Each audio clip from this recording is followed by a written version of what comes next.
जय श्री कृष्णा। अध्याय नंबर 2 का गीता का सार नंबर 31।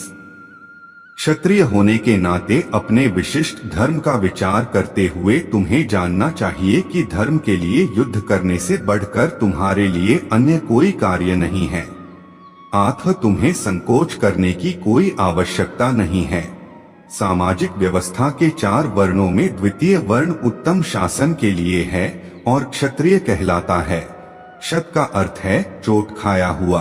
जो क्षति से रक्षा करे वह क्षत्रिय कहलाता है। त्रायते रक्षा प्रदान करना।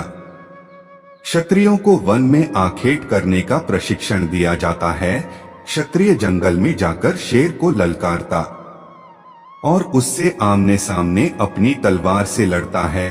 शेर की मृत्यु होने पर उसकी राजसी ढंग से अंत्येष्टि की जाती थी। आज भी जयपुर रियासत के क्षत्रिय रजा इस प्रथा का पालन करते हैं।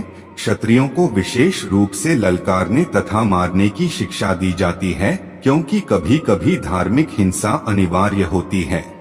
इसलिए क्षत्रियों को सीधे संन्यासाश्रम ग्रहण करने का विधान नहीं है। राजनीति में अहिंसा कूटनीतिक चाल हो सकती है, किंतु यह कभी भी कारण या सिद्धांत नहीं रही। धार्मिक संहिताओं में उल्लेख मिलता है, युद्ध में विरोधी ईर्ष्यालु राजा से संघर्ष करते हुए मरने वाले राजा या क्षत्रिय को मृत्यु के अनंतर वे ही उच्च लोक प्राप्त होते हैं, जिनकी प्राप्ति यज्ञाग्नि में मारे गए पशुओं को होती है। अतः धर्म के लिए युद्ध भूमि में वध करना तथा याज्ञिक अग्नि के लिए पशुओं का वध करना हिंसा कार्य नहीं माना जाता, क्योंकि इसमें निहित धर्म के कारण प्रत्येक व्यक्ति को लाभ पहुंचता है और यज्ञ में बलि दिए गए पशु को एक स्वरूप से दूसरे में बिना विकास प्रक्रिया के ही तुरंत मनुष्य का शरीर प्राप्त हो जाता है।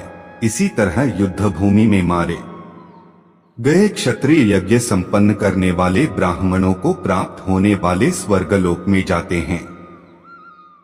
स्वधर्म 2 प्रकार का होता है। जब तक मनुष्य मुक्त नहीं हो जाता तब तक मुक्ति प्राप्त करने के लिए धर्म के अनुसार शरीर विशेष के कर्तव्य करने होते हैं। जब वह मुक्त हो जाता है तो उसका विशेष कर्तव्य या स्वधर्म आध्यात्मिक हो जाता है और देहात्म बुद्धि में नहीं रहता। जब तक देहात्म बुद्धि है तब तक ब्राह्मणों तथा क्षत्रियों के लिए स्वधर्म पालन अनिवार्य होता है। स्वधर्म का विधान भगवान होते हैं। अगले भाग में हम सुनेंगे अध्याय 2 का गीता का सार नंबर 32। जय श्री कृष्णा। राधे राधे।